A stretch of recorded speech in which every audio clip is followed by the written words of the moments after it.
Kevin Durant might be the greatest scorer the NBA has ever seen. 7 foot tall, handles like a guard, can shoot over literally anyone from anywhere. Like at some point it stops being defense and just becomes, hey man, good shot. And yet, every team that bets everything on Kevin Durant ends up in the same place.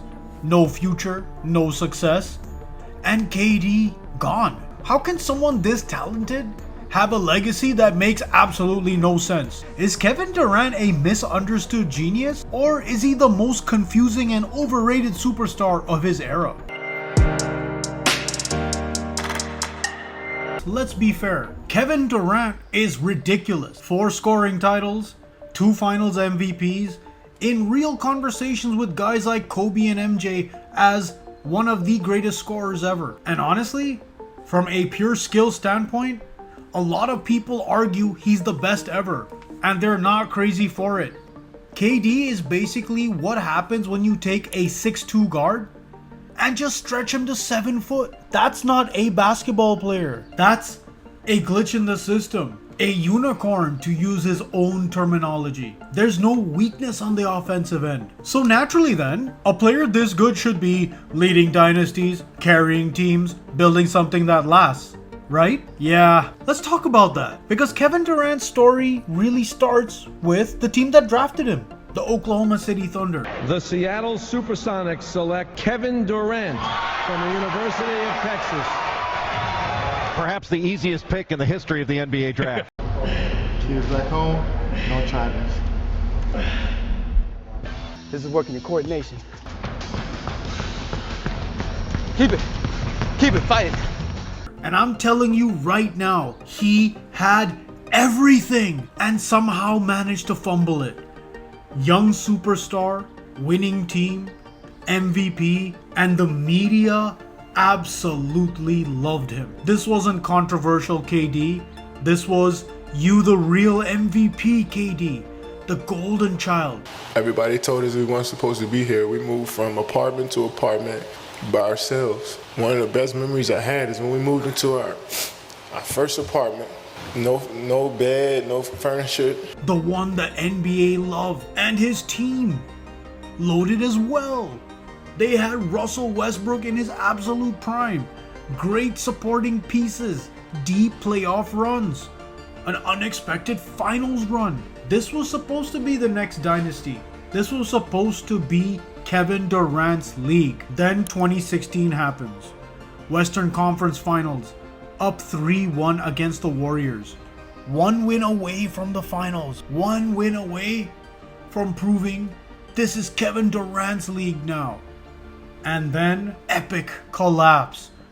Games 5, 6, 7. Lost in a blink of an eye. Even worse, you saw Kevin Durant and Russell Westbrook arguing. You saw infighting. But at the end of the day, you can lose 3-1.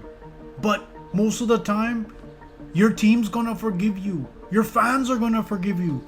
As long as you come back and try to rectify that mistake. And what does Kevin Durant do? He leaves in the middle of the night. And not just leaves, he joins the team that just beat him. Bro, what? Well, I'm viewing it as the weakest move I've ever seen from a superstar. Plain and simple. That's just how I look at it. Not 2, but 3 different times. He was 48 minutes removed from getting to the NBA Finals. When you guys got the news that KD was joining the Warriors, what was that group chat like? That's how we all looking like, huh? That's like losing to someone in a fight, getting KO'd, and then the next day showing up being like, "Sup, bro? Wanna be best friends?" Like, what the hell are we doing here? And this is the first time Kevin Durant's story stops making sense. Instead of doing the smart, normal thing, instead of running it back, he took the easiest path, the safest path, the guaranteed path to an NBA championship. Kevin Durant went from being the NBA's most beloved superstar to its biggest villain overnight. And here's the worst part.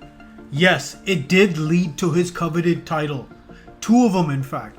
And they really needed him. He was the finals MVP both times. But here's the problem. It never felt like his team. Because the system That was Stephen Curry. Curry was the engine. Curry was the gravity. Curry was the identity. KD was a hired gun, a mercenary, the most overpowered add-on ever. But he wasn't considered the leader. So now you've got this weird reality. Kevin Durant is winning championships, but it doesn't feel like he's leading anything. And deep down, I think he knew that because he left again.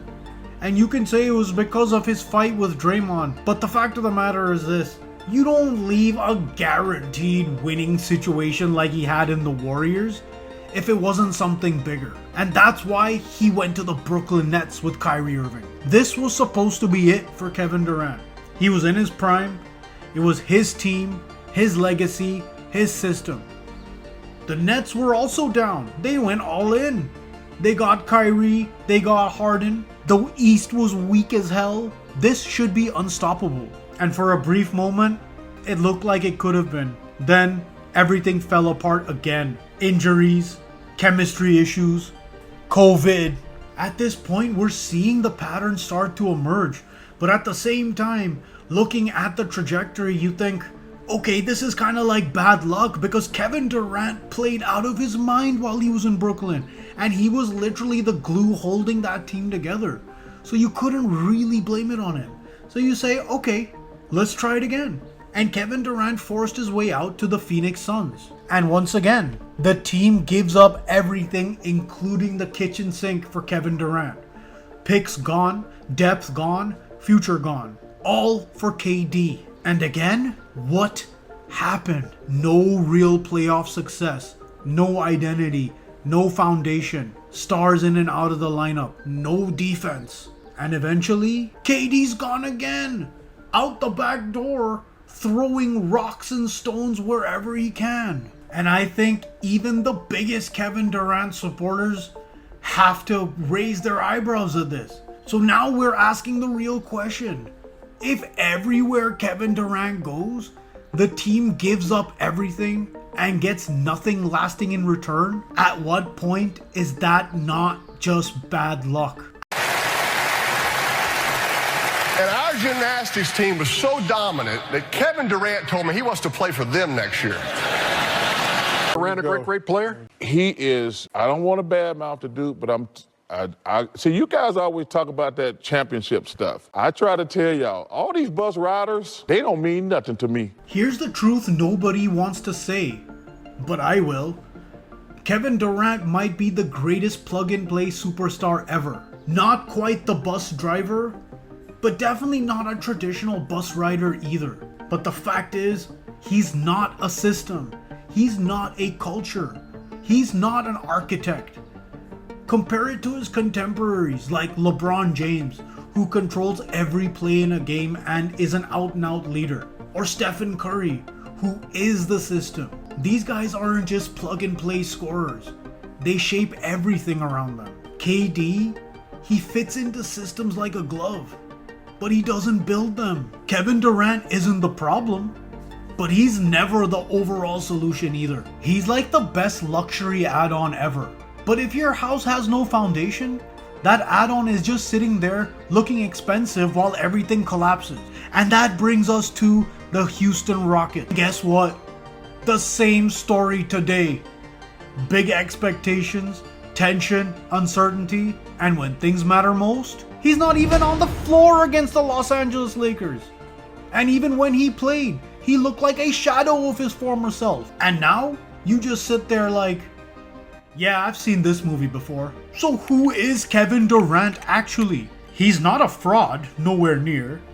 He's not overrated if you're talking about pure scoring skill, but he might be something even harder to understand. A generational talent who never became a generational force. Because being great isn't just about what you do. It's about what happens when everything is on your shoulders.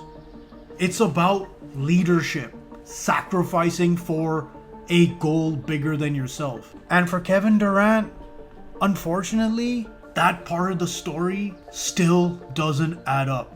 And that's why Kevin Durant's legacy still feels unfinished.